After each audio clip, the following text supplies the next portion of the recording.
笑看人间沉浮事，闲坐瑶山一壶茶。大家好，这里是7点读书，每天陪伴您。今天秋香将和大家分享的题目是聪明人一辈子五不说。在开始今天的节目之前，希望大家能点击订阅和小铃铛，您的点赞和评论是秋香最大的动力。感谢大家的喜欢，7点读书因你们而精彩。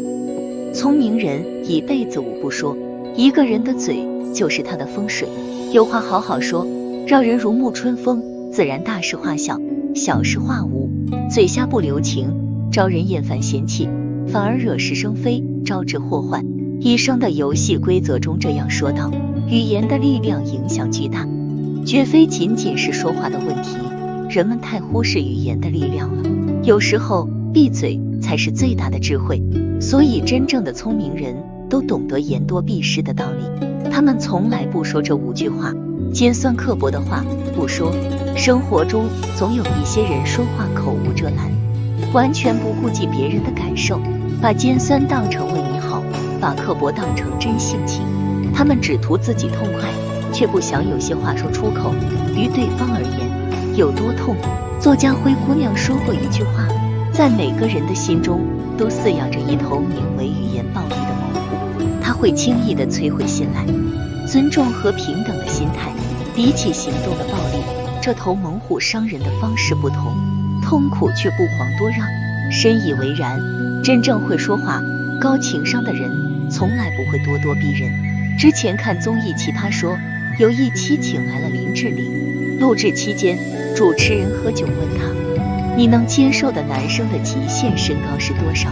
林志玲没有立即回答，而是温柔地回问对方：“你的身高是多少呢？”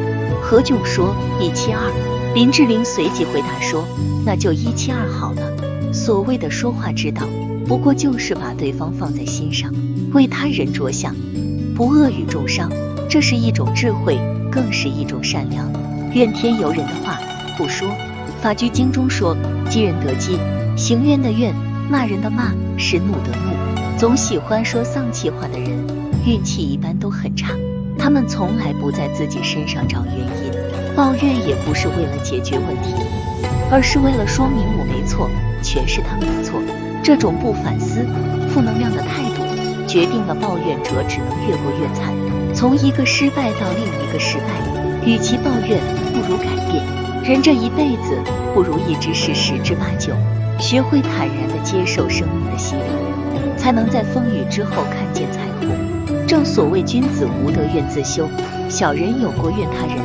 真正的强者从不怨天尤人，因为他知道要让事情变好，只有自己变得更好。所以少一点抱怨，多一点行动和改变，人生笑着才会胜利。虚伪狂妄的话不说。常言道：天狂必有雨，人狂必有祸。事不做绝，话不说尽，既是给别人留余地，也是给自己留退路。否则平日里说话太过张狂，往往不得善终。记得小时候就听老人家讲这样一个故事，古时有个人最喜欢说狂话，任谁都不放在眼里。有人问他：“你多大年纪了？”他说：“我自己都不记得了。在我小的时候，曾亲眼见过伏羲和女娲，西王母还曾专门请我去瑶池做客。有一天，大王从马上摔了下来，需要1000年的血做药引。正当大家一筹莫展的时候，有人说有一个人活了几千岁了，他的血可以为大王所用。于是大王立刻派人去抓那个人，决定杀了他做药引。可见说话不能太狂，做人切勿张扬。真正聪明的人都懂得人外有人，天外有天的道理，所以他们说话谦卑，做事低调，财大不气粗，居功不自傲。如此才是做人的根本，也是为自己求得福气的最佳途径。诋毁他人的话不说。知乎上曾有个问题：如何才能赢得别人的尊重？其中一个回答深得我意：赞美的话脱口而出，诋毁的话3思后行。可偏偏这个道理不是所有人都懂，很多人最喜欢做的事就是到处传播闲话，当面一套，背后一套，靠着诋毁他人来获得人生的快感。但别忘了静坐常思己过，闲谈莫论人非。懂得尊重他人，才是一个人最该有的基本素养。明代哲学家王阳明有个弟子经常在背后说人闲话，并以此为乐。一次，王阳明特意劝诫他，一个人无论何时，首先要学会自省。若是一味的诋毁嘲笑别人而不自我反省的话，那永远都不会成长。从此，弟子谨言慎行，改掉了在背后说人的坏习惯，后有所成。柏拉图有句名言：智者说话是因为他们有话要说，愚者说话则是因为他们想说。别人的故事与己无关，没必要恣意谈论；他人的是非不归你管，没资格妄加评说。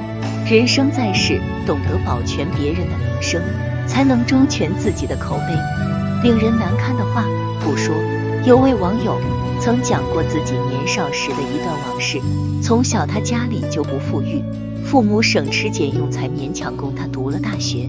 开学第一天，父母特意给他买了一双新球鞋，谁知不到半个月，新球鞋就开了胶，平时还能掩饰一下，可上体育课时再怎么小心，袜子都会从开胶处露出来。